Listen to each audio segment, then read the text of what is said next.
Good afternoon, everyone. Thanks for joining today's Benchside. I'm joined by Dr. Kevin Contrepois, who's the director of the Metabolic Health Center at Stanford University. Hey, Kevin, how are you doing today? Hi, Bab. Thank you for inviting me. I'm good. Yeah, no problem. So we're really excited to have you here today. And I guess before we dig into all of the real cool scientific work that you're doing down at Stanford, my first question really is to just describe your role and the vision of the Metabolic Health Center. Yeah, so as a director of metabolomics and lipidomics at Stanford, so my role is really to lead a team that applies and develop cutting-edge mass spectrometry technologies. And really the goal here is to measure as many small molecules, metabolites, and lipid as we can from one experiment. And along the years, I've been working in many different projects, including some cell culture or model organisms, or also human biofluids. And we have really a big focus on human biofluids, and I'm going to explain a little later what we do with those. Also, a quite important aspect of our work is to develop, alongside with the methodology, the bioinformatic pipelines, because as you know, untargeted metabolomics is quite challenging, especially for annotating metabolites and get closer to a biological interpretation. So there is a big aspect of the lab where we are trying to develop tools to automate sample annotation, but also biological interpretation. So as I said earlier, a particular focus of the lab is to really apply metabolomics and lipidomics in the field of precision medicine and precision health. So over the past 6 years, we were part of the Human Microbiome Project, and we actually showcase how deep molecular phenotyping can actually inform on people's health and also disease. And this was actually quite a breakthrough. This was published last year, where we demonstrate how we can learn more about type 2 diabetes in older adults. And because type 2 diabetes is a very complex disease, actually explained by symptoms, but there can be actually many different causes that cause the disease. So here, understanding the molecular mechanism can help identifying which treatment will work best for a person in particular. So here, this whole field of molecular phenotyping and metabolomics and lipidomics play a big role here. And we wanted to apply this sort of approach to kids and newborns. And this is why we created 3 years ago the Metabolic Health Center, where the goal here is to profile kids and newborns to try to detect disease early, but also inform on the pathophysiology of undiagnosed disease, inform of potential therapeutic targets, but also treatments and drug response to treatment. So here what we are really trying to do is to translate mass spectrometry-based metabolomics, lipidomics to the clinic in a similar fashion that was done for genomics field with DNA sequencing. So here, just to give a couple of examples on how we are hoping to leverage these new technologies. So we can, for example, measure up to 2,000 individual molecules from a single drop of blood. And when you apply it to newborn screening, so right now in California, newborn screening measure 80 some molecules that cover some biochemical pathways. But here, if you measure 2,000 molecules, you are potentially going to detect some abnormalities that would have been missed with this screening program. So here there is a big potential to apply these new mass spec technologies and try to identify abnormalities that would have been missed otherwise. Another example, a brief example, is for undiagnosed disease. So here there is a potential for metabolomics in combination with genomics to try to understand mechanisms causing the disease that is undiagnosed and unknown in order to potentially treat the disease. So these are two main areas that we are focusing with the Metabolic Health Center. Well, thank you so much for that fantastic overview. And so that leads me to my, really the reason for this interview is the acceptance of your Cell publication. So congratulations on that. Fantastic work, and fantastic work from the team there. And really wanted to dig into, first of all, what was the scope of the project. So the publication I'm referring to is the choreography of exercise. And it's a multi-omics study using mass spectrometry, and actually was featured in the New York Times. So again, congratulations on that. Just give us an overview of what the objectives were, what your key findings were, and actually why it's so important to the human phenotype. Yeah, so this study was actually a big effort, as you mentioned. It's a multi-omic study of exercise, and it was really designed to answer one question. So what happened in the body after an acute bout of exercise? So here to answer this question, 36 individuals participated in a cardiopulmonary exercise testing. So this is actually a very controlled exercise testing that is done in the clinic. So here 36 people went through this test that basically consists in running on a treadmill for 10 to 12 minutes using an individualized REM protocol so that people run until reaching exhaustion. So it's a very short bout, but it's quite intense because you reach exhaustion. And so we collected blood samples before and after exercise. So before was at rest, and after exercise, we had longitudinal sampling, including immediately post-exercise, and then 15 minutes, and then half an hour, and 1 hour post-exercise. So all of these blood samples were collected fasted, and this was actually very important when you're trying to see how molecules change in response to exercise. So from this blood sample, we created PBMCs, that are immune cells, where we did gene expression analysis using RNA-seq. And then on plasma sample, we profiled proteins, metabolites, and lipids. So here for proteins, we used mass spectrometry-based technology, including SciEx triple TOF using SWAF, DIA method. We also had some more targeted proteomic assay, and this was important because in blood, proteins are present in very wide distribution of concentration. So in order to target this lower abundance protein, we use immunoassay-based protein to measure cytokines and so on. For metabolomics, we use untargeted metabolomics. This was using more thermo Q-exactive type of instrument. And then we had a targeted approach for lipidomics using lipidizer platform.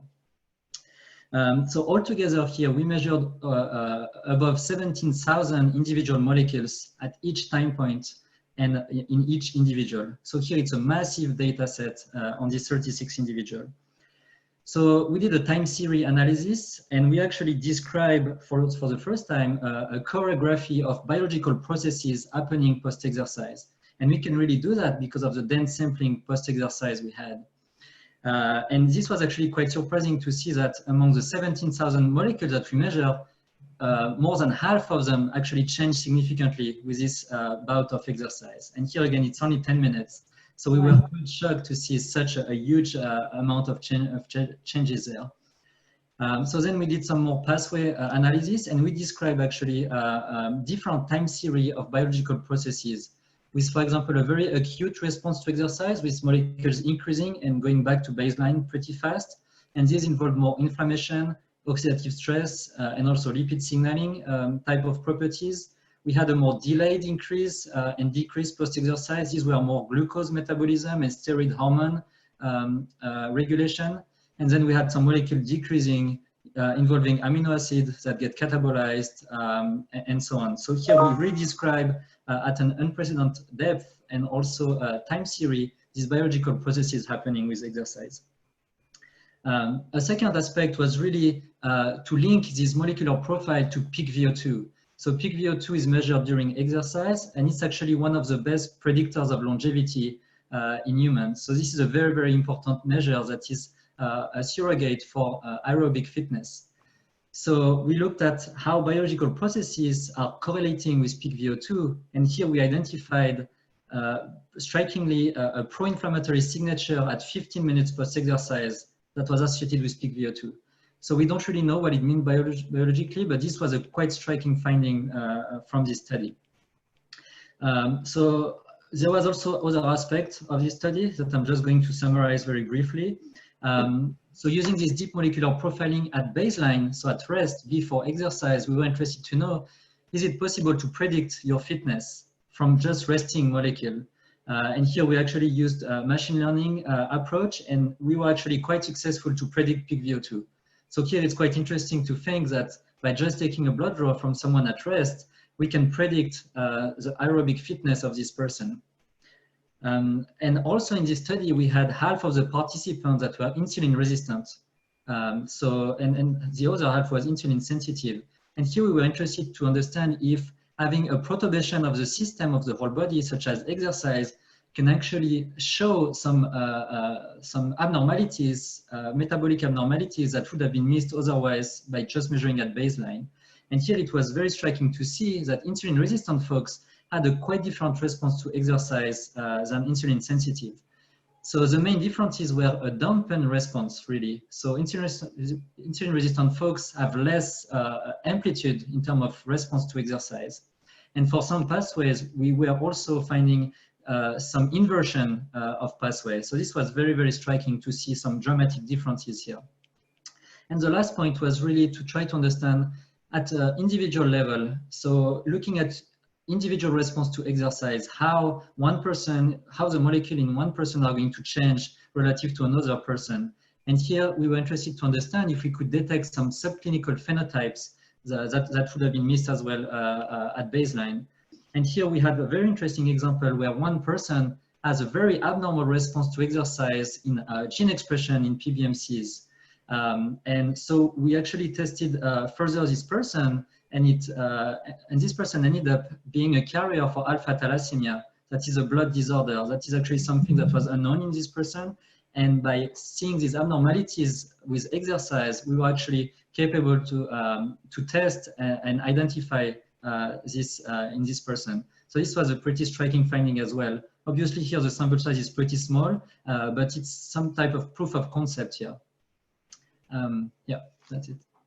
Yeah, wow. I mean, I'm always looking for new ways to understand how some of the very little exercise I do is impacting my body chemically. So this has really given us a snapshot, and maybe we sense even personalized nutritional approaches to some of maybe the findings from your study. So fantastic overview, thank you. And yeah, just maybe a little bit more color on you mentioned the Sykes triple TOF there and the lipidizer system. A little bit more insight into how you pursued that in the research with respect to this study. Yeah, so for this exercise study, so the triple TOF was used to profile proteins from plasma, and it's actually pretty successful to measure a decent number of proteins in a short amount of time.